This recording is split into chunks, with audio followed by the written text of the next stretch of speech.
नमस्कार साथियों, मैं अतुल भारत और आज हम अमेज़न बेसिन में जीवन के बारे में पढ़ेंगे। तो बहुत ही सरल बात है कि अमेज़न नदी आपको पता है कि दक्षिण अमेरिकी महाद्वीप के अंदर स्थित है और स्थित मतलब वहाँ पर है और बहुत सारा अपवाह तंत्र उसके नदी का अमेज़न नदी का बहुत बड़ा अपवाह तंत्र है। तो उसके बेसिन में, उसके अपवाह तंत्र में कैसा जीवन है, इसके बारे में आज हम पढ़ेंगे। ये कक्षा 7 की भूगोल की पाठ्यपुस्तक हमारा पर्यावरण उसका पार्ट 8 के अंतर्गत आता है और मुझे लगा कि हमें छोटे छोटे टॉपिक पे भी सीखना चाहिए। तो एनसीईआरटी की बुक है ये और कोई भी डाउटफुल चीज़ नहीं है। तो इससे हमारे बहुत सारे एग्जाम्स के बारे में जो डाउट्स होंगे वो क्लियर होंगे। तो हम शुरू करते हैं। अमेज़न बेसिन के विषय में जानने से पहले हम मानचित्र देखेंगे 8.2, जहां पर उष्णकटिबंधीय प्रदेश कर्क रेखा और मकर रेखा के मध्य स्थित है।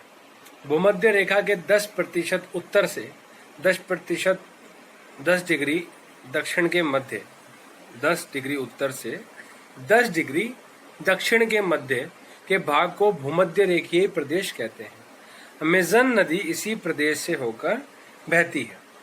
ध्यान दें कि यह पश्चिम में पर्वतों से निकलकर पूर्व में अंध महासागर में कैसे पहुंचती है। ठीक है, अभी आप देखेंगे।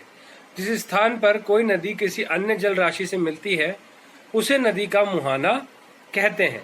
अमेज़न नदी में बहुत सारी सहायक नदियां मिलकर अमेज़न बेसिन का निर्माण करती हैं। आपको पता है अमेज़न, आप लोग ऑनलाइन एक प्लेटफॉर्म है जहाँ पे बहुत सारी चीजें खरीदते होंगे। वो अमेज़न भी मेरे ख्याल से इसी नदी के नाम के ऊपर ही उन्होंने रखा होगा। और अब तो अमेज़न का अगर देखा जाए तो दुनिया की सबसे बड़ी कंपनी अमेज़न हो गई है। तो अमेज़न नदी में बहुत सारी सहायक नदियां मिलकर अमेज़न बेसिन का निर्माण करती है।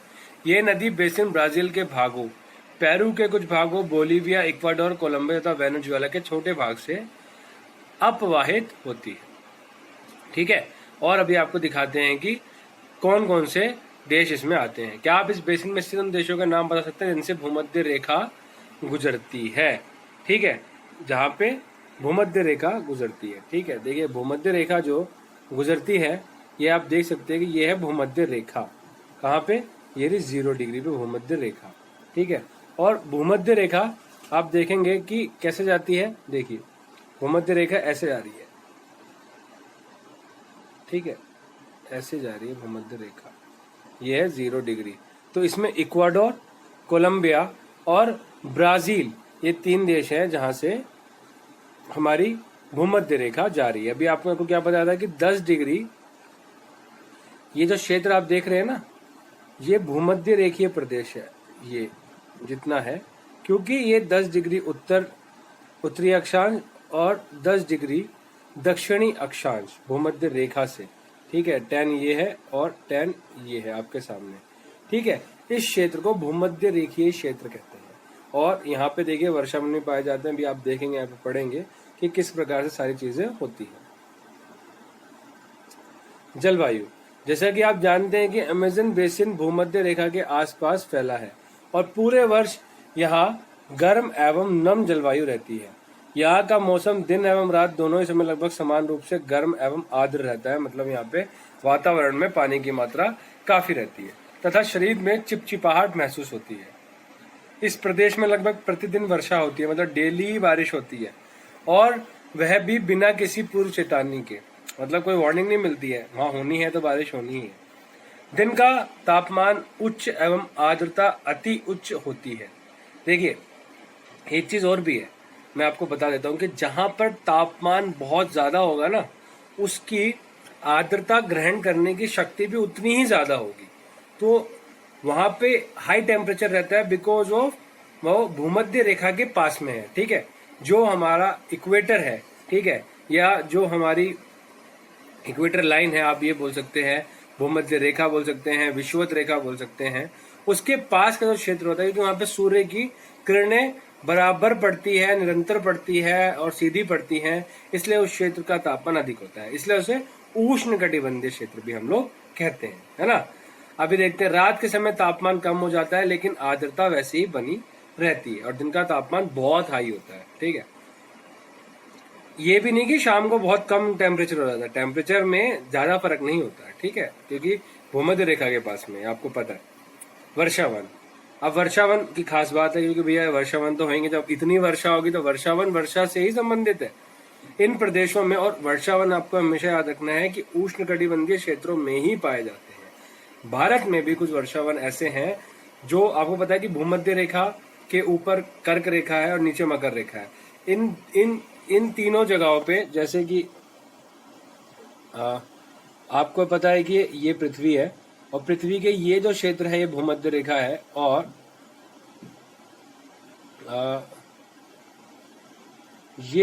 ये मकर और कर्क रेखा है। तो ये जो क्षेत्र है ये उष्णकटिबंधीय क्षेत्र है। भारत यहाँ पे है, अगर आप समझे कि भारत यहाँ पे है, ठीक है, और भारत को बीच से क्या काटती है, कर्क रेखा काटती है। तो यहाँ पे मेघालय है ना, ये मेघालय में भारत विश्व के सबसे उत्तरीय वर्षावन पाए जाते हैं। तो ये रिसर्च ने बताया है कि भारत के अंदर जो वर्षावन है, देखिए वो उष्णकटिबंधीय क्षेत्र से थोड़ा ऊपर है, लेकिन वह भी वर्षावन है क्योंकि वहां पे अत्यधिक वर्षा होने के कारण वहां पर ऐसे वन उगे। अब देखिए वर्षावन की विशेषता क्या होती है। इन प्रदेशों में अत्यधिक वर्षा के कारण यहाँ की भूमि पर सघन वन उग जाते हैं। इतने वन होते हैं, मतलब इतने ज्यादा जंगल, इतने पेड़ होते हैं कि आपको वहां पे पांव रखने के लिए भी जगह नहीं मिलती। जैसे आप फिल्मों में देखते हैं ना, देखिए यहाँ पे अमेज़न के वन है, तो फिल्मों में क्या होता है कि भैया आप जोरासिक पार्क वगैरह देखते हैं, ऐसे जंगल होते हैं वहां पे कि हर तरफ पेड़ ही पेड़ होते हैं, झाड़ियां बड़ी बड़ी, ऐसे वन इतने सघन होते हैं कि पत्ती तथा शाखाओं से छत सी बन जाती है। मतलब सूर्य की जो किरणें है ना वो जमीन तक पहुंच भी नहीं पाती, जिसके कारण सूर्य का प्रकाश धरातल तक, जमीन तक कभी पहुंच ही नहीं पाता। इतनी मतलब इतने घने जंगल होते हैं। यहाँ की भूमि प्रकाश रहित एवं नम बनी रहती है। अब सीधी सी बात है, धूप जब जमीन में पड़ेगी नहीं तो जमीन जो होगी वो थोड़ी गीली गीली रहेगी, नम रहेगी, ठीक है, सूखी नहीं होती। यहाँ केवल वही वनस्पति पनप सकती हैं जिसमें छाया में बढ़ने की क्षमता हो, ठीक है। अब वो पता है बहुत सारे जो वनस्पति उनको धूप चाहिए और बहुत से वनस्पतियों को क्या चाहिए, सिर्फ छाव में भी वह उग सकते हैं। परजीवी पौधों के रूप में यहाँ ऑर्किड एवं ब्रोमीलाइड पौधे पैदा होते हैं, ठीक है। परजीवी, वर्षावन में प्राणी जात की प्रचुरता होती है, ठीक है। टूकन, गुंजन पक्षी, रंगीन पक्षी वाले पक्षी एवं भोजन के लिए बड़ी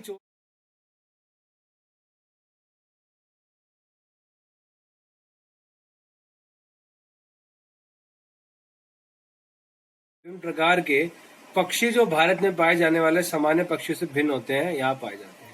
प्राणियों में बंदर, स्लोथ, चींटी खाने वाले तैपीर भी यहाँ पाए जाते हैं। देखिए तैपीर ऐसा होता है, बहुत तो संकटग्रस्त प्रजाति है ये दिखता ही नहीं है तैपीर, क्योंकि वहाँ के जो लोग हैं इसका भी शिकार करते हैं, इसको भी खाते हैं, क्योंकि अमेजोन के जंगल में भी बहुत सारे जो लोग हैं वो अलग अलग प्रकार के जीव जंतु को खा लेते हैं। और क्योंकि वहाँ पे जैव विविधता बहुत ज्यादा है, इस कारण से वहां पे लोगों को भी, मतलब आजकल आपको पता समझ तो इतनी होती नहीं है कि जो जीव लुप्त प्राय है उनको शिकार के लिए, हर चीज के लिए साइट्स ने, ट्रैफिक ने, यूनाइटेड नेशंस के अन्य IUCNs ने, इन सब ने बैन कर रखा है, बता रखा है कि भैया नहीं, ये सब जो है आपको नहीं करना चाहिए, लेकिन तब भी लोग करते हैं। तो ये तो हमारे वातावरण के लिए, हमारे पर्यावरण के लिए बहुत गलत है। इससे हमारी बायोडाइवर्सिटी खत्म हो जाएगी। ब्रोमीलाइड एक विशेष प्रकार का पौधा है जो अपनी पत्तियों में जल को संचित रखता है। मेंढक जैसे प्राणी जल के पॉकेट का उपयोग अंडा देने के लिए करते हैं। ब्रोमीलाइड और ऑर्किड अभी हमने पढ़ा था, ठीक है। तापीर के बारे में हमने देखा। सांप एवं सरीसृप की विभिन्न प्रजाति भी इन वनों में पाई जाती है। मगर, सांप, अजगर तथा एनाकोंडा आपने फिल्म देखी होगी, तो एनाकोंडा जो दुनिया का सबसे बड़ा सांप है वो भी अमेज़न के जंगलों में पाया जाता है, क्योंकि वहां का जलवायु ऐसी है। एवं बोआ कुछ ऐसी ही प्रजातियां, बोआ भी सांप होता है, ठीक है। इसके अतिरिक्त हजारों कीड़े मकोड़े भी इस बेसिन में निवास करते हैं। मांस खाने वाली पिराना मत्स्य, आपने देखा होगा पिराना मछली के ऊपर भी मूवी बनी है, वो भी अमेज़न के जंगल में ही पाई जाती है। ये जितने भी ऐसे जो जानवर दिखाते हैं मूवीज में, जो बड़े ही रोचक हैं, बड़े ही दुर्लभ हैं, कि भैया मांस खाने वाली, इंसान के भी मांस खा लेती है वो। अगर आप नदी में फंस गए ना और पिराना आ गई तो आपको खा जाएगी। छोटी छोटी होती हैं, ज्यादा बड़ी नहीं होती, लेकिन उनके जो दांत होते हैं ना बड़े बड़े पैने होते हैं और ऐसे ऐसे करके पूरा मांस खा जाती है। अगर आपने नहीं देखी हो तो मूवी आप देख भी सकते हैं, वैसे मूवी ना देखे तो ज़्यादा बेटर है, मैंने आपको ऐसे बता दिया। बट पिराना मूवी में ऐसे ही पिराना मछलियों के बारे में बताया गया। अमेजन नदी में पाई जाती है। इस प्रकार के जीव की विविधता की दृष्टि से बेसिन असाधारण रूप से समृद्ध है, मतलब नॉर्मल नहीं है भैया, बहुत ज्यादा समृद्ध है। वर्षावन के निवासी, अब देखिए वर्षावन के निवासी, यहाँ के लोग छोटे से क्षेत्र में वन के कुछ वृक्षों को काटकर अपने भोजन के लिए फसल उगाते हैं। यहाँ के पुरुष शिकार करते हैं और नदी में मछली पकड़ते हैं, जबकि जबकि महिलाएं फसलों का ध्यान रखती हैं। वह मुख्यतः टेपियोका, अनानास और शकरकंद उगाते हैं, क्योंकि मछली या शिकार मिलना अनिश्चित होता है। ऐसे में महिलाएं ही अपनी उगाई शाक सब्जियों से अपने परिवार का भरण पोषण करती है। वह कर्तन एवं दहन कृषि पद्धति का प्रयोग करते हैं। इनका मुख्य आहार मेनियोक है, जिसे कसावा भी कहते हैं, तथा ये आलू की तरह जमीन के अंदर पैदा होता है। कसावा भी एक आलू जैसे ही होता है और उस क्षेत्र में पाया जाता है जहाँ ये वर्षावन होते हैं, ठीक है, और उसको वह आलू की तरह ही होता है। ये चींटियों की रानी एवं अंडकोश भी खाते हैं, मतलब चींटियों की प्रजाति भी खाते हैं। कॉफी, मक्का एवं कोको जैसे नकदी फसलें भी ये उगती हैं। नकदी मतलब व्यापारी फसलें, और ये बाहर बेचते हैं। वर्षावन अत्यधिक मात्रा में घरों के लिए लकड़ी प्रदान करते हैं।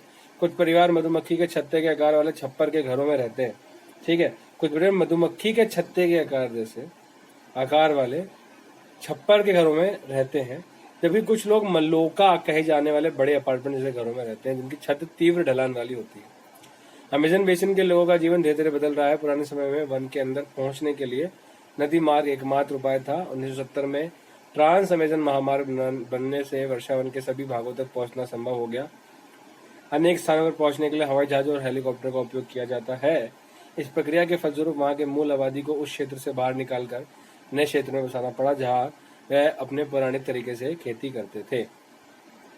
विकास की गतिविधियों के कारण जैविक विविधता वाले वर्षावन धीरे धीरे नष्ट हो रहे हैं। ऐसा अनुमान है कि प्रतिवर्ष अमेजन बेसिन के वर्षावन का बड़ा भाग लुप्त हो जा रहा है।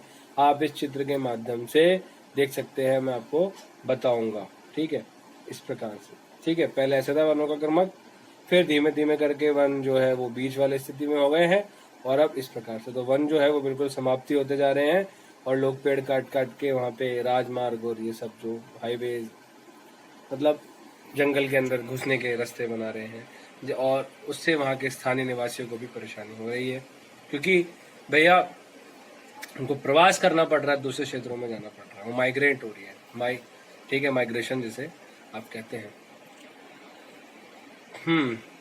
वर्षावन लुप्त होते जा रहे हैं। वर्षा के कारण मिट्टी की ऊपरी परत बह जाती है एवं संघनन वन बंजर भूमि में बदल जाता है, ठीक है। तो ये आपने यहाँ पे पढ़ा।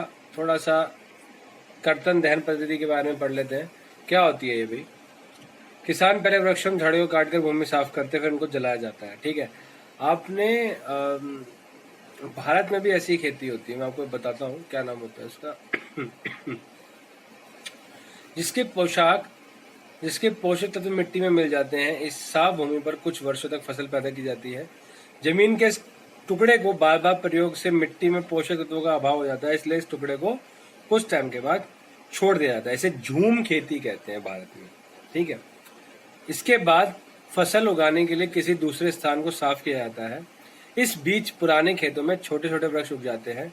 इस प्रकार मिट्टी पुनः उपजाऊ बन जाती है। तब लोग इस भूमि के टुकड़े को पुनः जोत सकते हैं। इस प्रकार से देखिए, लोग, आदिवासी लोग या वहाँ के जो जनजातीय लोग होते थे, इस प्रकार से कृषि करते थे और आज भी करते हैं। झूम खेती भारत में भी प्रचलित है, ठीक है। आप वीडियोस देख सकते हैं अलग प्रकार के, ऐसे ही होता है। वो एक क्षेत्र को वहाँ पे साफ करते हैं, वहाँ आग लगा देते हैं, उसके पोषक तत्व होते हैं, कुछ टाइम करते हैं, उसके बाद जब उसकी भूमि की उपजाऊ शक्ति कम होने लग जाती है उसे छोड़ देते हैं। फिर कुछ टाइम बाद वहाँ दोबारा उपजाऊ शक्ति बढ़ जाती है, पेड़ पौधे होते हैं अलग अलग प्रकार के।